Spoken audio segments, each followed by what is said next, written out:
galerinha do CEF 106. Hoje receberemos em nossa escola a contação de história e o encontro com o autor José Rezende e Ângela. Com vocês, Fábula Urbana. Aproveitem! Olá, que satisfação estar aqui e poder conversar, contar histórias para uma plateia que deve gostar de ouvir, de contar, de ler histórias e, quem sabe, um dia escrever uma história. Eu trouxe para vocês hoje um livro que eu gosto muito, que se chama Fábula Urbana, escrito por José Rezende Júnior. Esse livro foi ilustrado por Rogério Coelho e editado pelo Gato Leitor.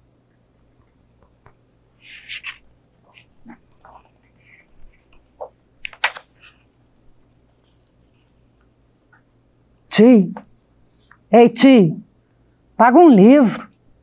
Não tenho trocado. A resposta escapuliu assim, num refluxo, automática.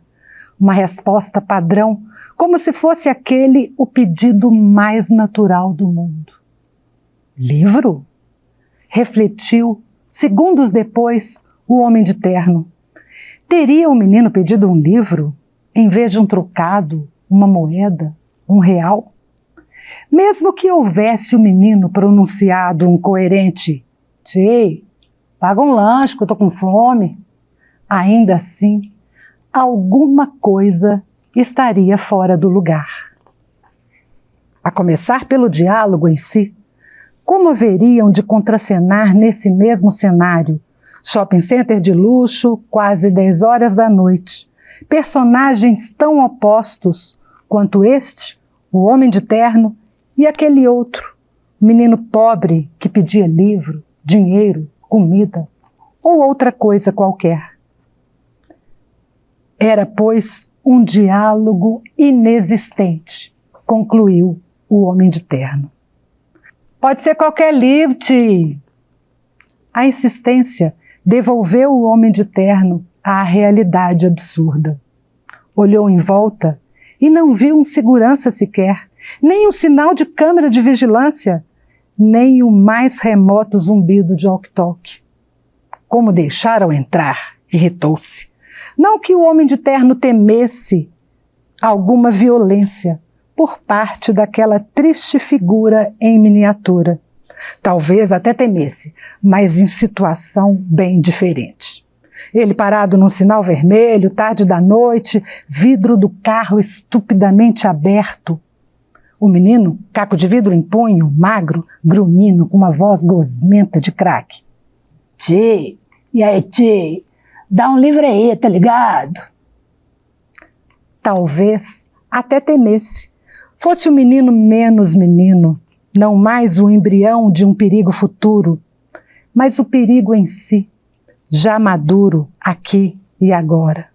Não, ainda é cedo para ter medo, pelo menos desse aí, talvez daqui uns 3 a 4 anos, calculou o homem de terno, avaliando com alívio a altura e o peso do menino. Mas na sequência, a alívio deu lugar à indignação. Ora, o homem de terno pagava os impostos, dízimos, deixara o carro no estacionamento automatizado, guardara o ticket do bolso no paletó azul marinho. Tomara o elevador panorâmico, escolhera o andar onde reluziam as lojas que desejava. Fizera tudo certo. Tinha, pois, o direito constitucional e sagrado de não ser afrontado por tamanha realidade. Ainda mais numa fortaleza projetada para resistir a toda e qualquer ofensiva da vida real.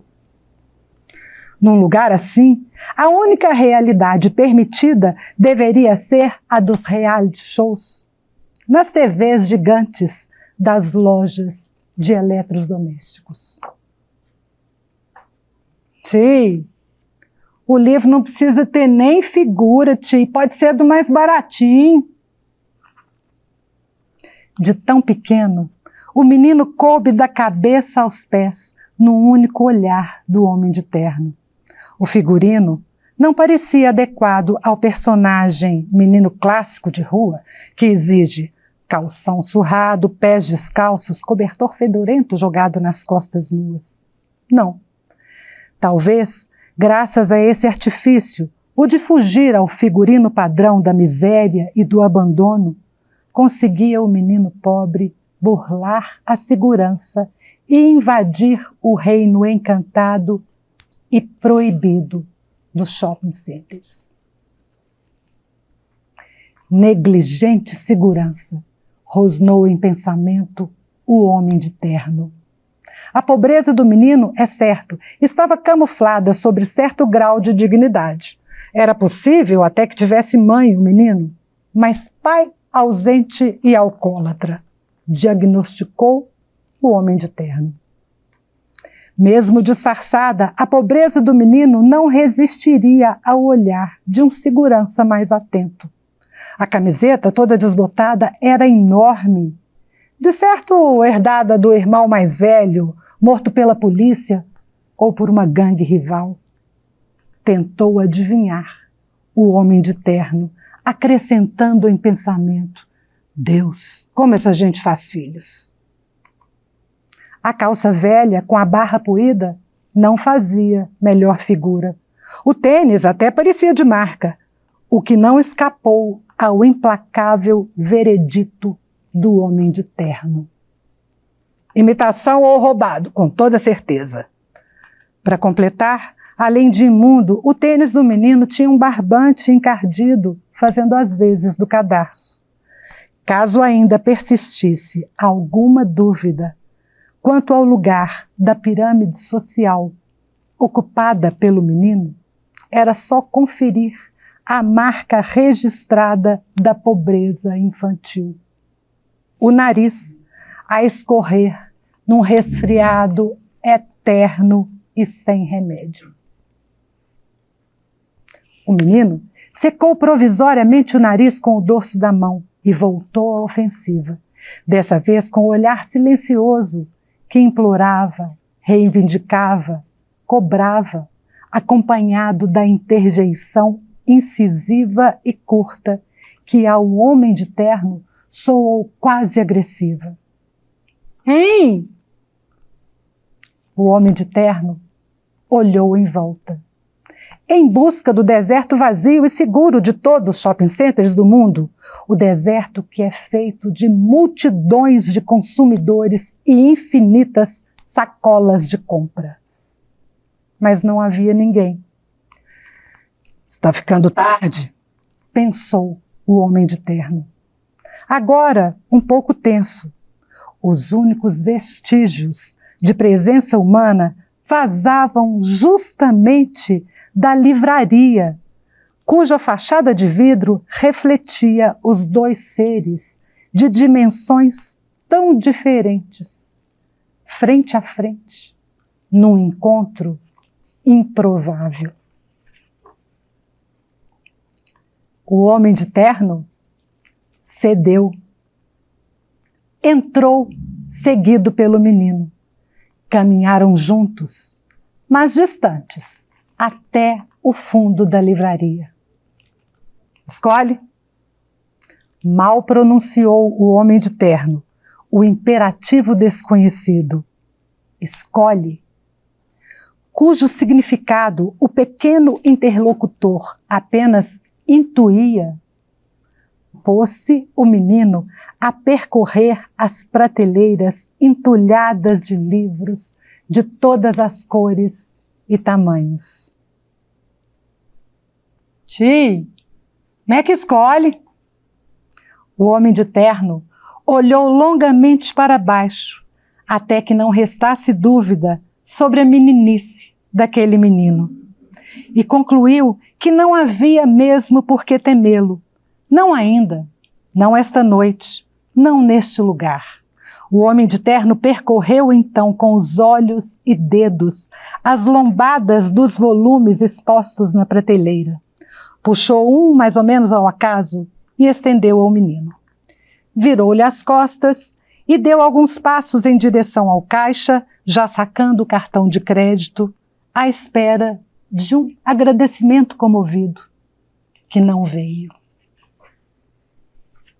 Ti, lê para mim, sem saber a razão. Sem ao menos perguntar a razão, o homem de terno estancou. Deu meia volta. Estranhando a si mesmo, leu. Ou melhor, esquivando-se do trabalho de apanhar o óculos de leitura no bolso interno do paletó, folheou meio cego o livro de fábulas, valendo-se da memória esquecida de quando era criança. Emendou uma história na outra, embaralhando enredos e personagens da infância distante, que só agora se dava conta, jamais compartilhara com os próprios filhos. Era uma vez um gato de botas perdido na floresta com uma irmã Maria, que era bruxa e usava um chapeuzinho vermelho, e logo chegou o lobo mau, e perseguindo a Branca de Neve, montando no tapete mágico, encontrou a Bela Adormecida cercada por 7 anões e 3 porquinhos. E lia o homem de terno num fôlego só, entonação a princípio displicente, incapaz de refletir a tensão de personagens mergulhados em destinos tão fabulosos e trágicos. Mas tanta atenção prestava o menino, olhos brilhantes à véspera do sorriso emoldurado pela secreção eterna a escorrer do nariz, que se viu o homem de terno obrigado a administrar exageros, costurar com alguma coerência diálogos mal ajambrados e emprestar um arremedo improvisado de ordem ao caos que ele mesmo criara, e emoldurar a voz ao sabor das desventuras e aventuras, e conjurar sortilégios, e reconciliar amores impossíveis. E no fim, já quase sem fôlego, punir os maus e recompensar os bons. E melhor, só não fez o homem de terno, que nunca havia contado histórias, porque era tarde, ou por não suportar o assombro familiar e o sorriso antigo, que num dia remoto foram seus e agora pertenciam ao menino. E foi-se o homem de terno até o caixa da livraria ao elevador panorâmico, do elevador à garagem automatizada, da garagem à rua, tudo num único movimento, sem olhar para trás. E já guiava o homem de terno, o automóvel veloz pelo trânsito lento, a boa ação recente, aos poucos embotada pela culpa. A culpa que num instante era semente e no outro floresta centenária. A culpa não pela posse de tantos ternos, livros ou tantas coisas. A culpa não pelo medo inicial e a intolerância de sempre, mas a culpa por ter esquecido de dizer ao menino, ainda que ele próprio não acreditasse no que esquecera de dizer. A culpa por ter esquecido de concluir dizendo ao menino: e foram todos felizes para sempre. Porque é assim que terminam as histórias, ou era assim que deveriam terminar todas as histórias do mundo. E foi ruminando o amargor da culpa que o homem de terno parou no sinal vermelho. E foi ainda ruminando o amargor da culpa que percebeu, tarde demais, o vidro do carro estupidamente aberto. No sinal vermelho, àquela hora da noite. E foi então que o homem de terno, grudado ao volante, avistou o vulto saindo de um beco escuro. O vulto que parecia o mesmo menino, mas de alguma forma outro, menos menino, mais forte e ameaçador. O tórax inflado sob a camiseta poída, ou antes uma arma oculta sob a camiseta poída. Era o menino. Era o menino E o homem de terno vomitou a culpa e engoliu o medo. E trêmulo, incapaz do gesto salvador de fechar a tempo o vidro elétrico, entregou-se o homem de terno ao destino. E viu o menino encher toda a janela do carro e, de sob a camiseta inflada e poída, sacar o livro e disparar a queima-roupa. Ti, me ensina a ler.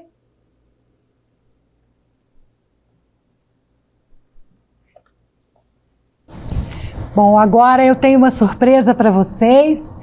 Eu gostaria de convidar aqui para o palco, para bater um papo conosco, o autor do livro, o José Rezende Júnior, que está aqui e veio conversar conosco. Eu vou tentar capturar a curiosidade de vocês e vou tentar conversar com ele para ver o que ele pode nos trazer sobre essa obra e sobre essa vida de escritor José Rezende. Oi, Ângela. Oi, pessoal. Um prazer estar aqui conversando com vocês. Espero que vocês tenham gostado da leitura. Eu gostei muito, fiquei muito emocionado. Eu achei linda a leitura da Ângela. Espero que vocês também tenham gostado. E agora vamos aqui bater um papo, ver o que a Ângela quer saber e imaginar o que vocês querem saber. E eu espero responder à altura. Tarefa difícil, não é mesmo? Mas eu estou sentindo ali naquele local uma dúvida, uma curiosidade muito grande, Zé Rezende, de como foi que nasceu essa ideia desse livro.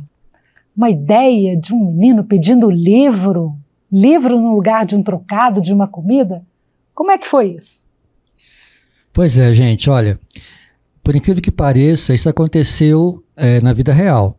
Eu fui, de fato, muitos anos atrás, eu estava lá no shopping, no Conjunto Nacional, e já era tarde da noite, eu estava em frente a uma livraria, e justamente o menino pobre chegou para mim e pediu um livro. Falou assim, ô tio, me paga um livro. Eu achei fiquei surpreso com aquilo, né? Porque nunca na minha vida, um menino, já me pediram um monte de coisa, pediram brinquedo, pediram dinheiro, pediram comida, porque são muitas as necessidades, né? São muitas as carências das crianças pobres. Mas um livro ninguém nunca tinha me pedido. E aquele menino me pediu. E só que aí, o final da história real foi muito diferente da história que está no livro aí. Porque eu fiquei muito feliz, fiquei primeiro surpreso, depois fiquei feliz, e fui e comprei um livro para o menino, não lembro qual é o título, já tentei lembrar, já me perguntaram, não consigo lembrar qual é o título. Mas eu comprei um livro para o menino, ele foi embora muito feliz com o presente, eu fui embora muito feliz com a boa ação que eu tinha feito, né? Então foi um final feliz. Muitos anos depois, me veio a lembrança disso, desse episódio, desse fato acontecido. Eu resolvi escrever a história. Só que a história escrita, a história contada, ela é diferente da história da vida real. Quando você está escrevendo ficção, né? Então, eu imaginei um conflito. Imaginei que haveria ali um problema qualquer, um atrito qualquer entre o homem de terno e o menino pobre. Porque o menino queria o livro, mas o homem não queria dar o livro. Ao contrário de mim, que dei o livro com o maior prazer e tal, mas na minha história eu imaginei que o homem não queria dar. Eu imaginei que o homem seria preconceituoso, que teria medo do menino, e que daí surgiria todo esse conflito que está narrado aí, né? E convenhamos, ficou muito mais interessante, não ficou? Do que se fosse uma história assim. Aí o homem foi, deu o livro para o menino e foram todos embora para casa, felizes para sempre e tal. Não seria tão interessante. Então, quando a gente inventa uma história, mesmo quando ela parte da realidade, a gente tem muito espaço para inventar, para criar, para tornar mais atraente para o leitor. Então, se alguém aí que ouviu essa história, que vai ler o livro, tem a ideia, tem o sonho de escrever um livro, presta atenção nisso. Quando você está escrevendo a história, você é o dono da história. Você pode inventar o que você quiser. Você pode partir da realidade, pode partir de uma coisa que aconteceu com você. Você acordou de manhã, você escovou os dentes, você foi para a escola. Isso é real. Mas você pode inventar. Você pode inventar que no caminho da escola você foi sequestrado por um disco voador. Pode. A história é sua, você conta a história que você quiser. E foi o que eu fiz com a história do menino pobre que pedia livro. E uma coisa que me chama muito a atenção nessa história que o Zé Rezende nos traz é que ela começa com uma realidade. uma realidade que nos afeta a cada dia, a cada minuto. Mas no meio do caminho, ele passeia por vários outros lugares, que são lugares imaginários, que são lugares reais, que são lugares possíveis.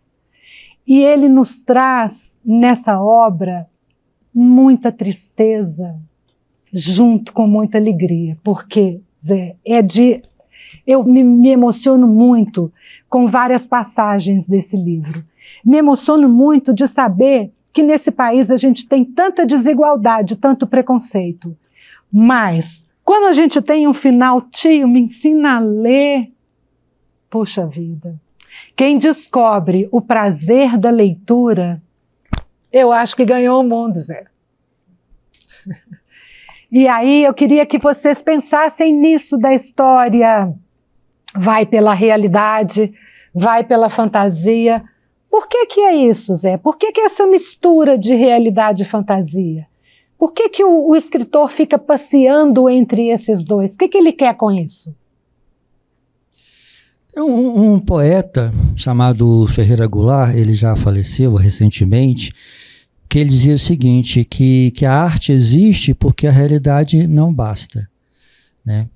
Então, a arte tem essa capacidade de criar outros mundos. A literatura, a pintura, o cinema, o teatro, todas as artes, né? Ele tem esse poder de criar outras realidades, mas que, se você for pensar bem, é a mesma realidade que a gente conhece, né? Então esse livro, que a história é uma história inventada, mas é de uma realidade, assim, sabe? É a realidade que a gente vive. Eu acho que a palavra-chave é desigualdade, como você falou, Ângela. A gente vive num país, né, num mundo muito desigual. Então nós temos pessoas que são muito ricas, pessoas que podem comprar helicópteros, e tem outras pessoas que não têm o que comer. Crianças, inclusive, né? Aqui no Brasil hoje, por exemplo, nós temos 19 milhões de pessoas que estão passando fome, que acordam de manhã e não sabem se terão o que comer durante todo o dia. E o Brasil é um dos maiores produtores de alimentos do mundo. Então tem alguma coisa errada. Por que tem comida para todo mundo, até para a gente exportar, mandar para outros países, e não tem comida para as pessoas aqui no Brasil comerem? Por quê? Por causa da desigualdade, né? Porque é um país muito desigual, é um mundo muito desigual. E essa desigualdade, ela se manifesta em vários momentos da vida. Se você sair aqui na rua, né, você vai ver isso, vai ver a desigualdade, né, vai ver a pobreza, né, vai ver crianças pedindo esmola para carros importados, carros caríssimos, né? E eu acho que o escritor sonha, né? O escritor sonha. Então eu sonho que o mundo não fosse assim. Então eu queria construir uma outra realidade. Então, o escritor tem essa capacidade de construir outras realidades. Mas olha só, não é fugir da realidade que está aí, mas é assim, você imaginar uma outra realidade possível, uma coisa que poderia acontecer. Então, eu acho que isso é o bacana da literatura. Isso é o mais bacana dos livros, né, da leitura. Você entrar em contato com outras realidades, que às vezes é a sua própria realidade, né? Talvez, assim, sabe, vocês já tenham passado por dificuldade na vida, talvez passem por muita dificuldade na vida, né? E isso é uma realidade. E só que o livro, a literatura, é capaz de inventar uma outra realidade, mas como eu já disse, é uma realidade que ela é perfeitamente possível, né? Ela poderia estar acontecendo. Eu acho que é isso. E olha, o sonho do Zé me afetou, me capturou. E por isso eu aceitei e escolhi contar e ler essa história. Porque o sonho dele me pegou quando ele traz o desejo de que aquele menino pobre fosse um leitor.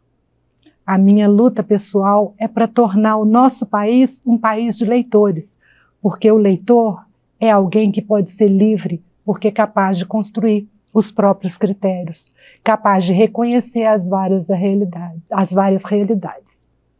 Então eu sou muito grata ao José Rezende por ter me presenteado, me mostrado essa história, e faço parte do sonho dele de que a desigualdade comece a diminuir pela leitura.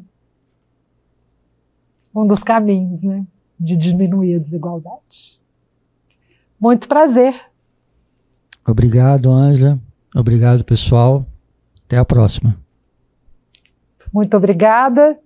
Até a próxima. Espero que tenham gostado. E espero que isso, de alguma forma, provoque as ideias para que elas possam ser transformadas em escritas.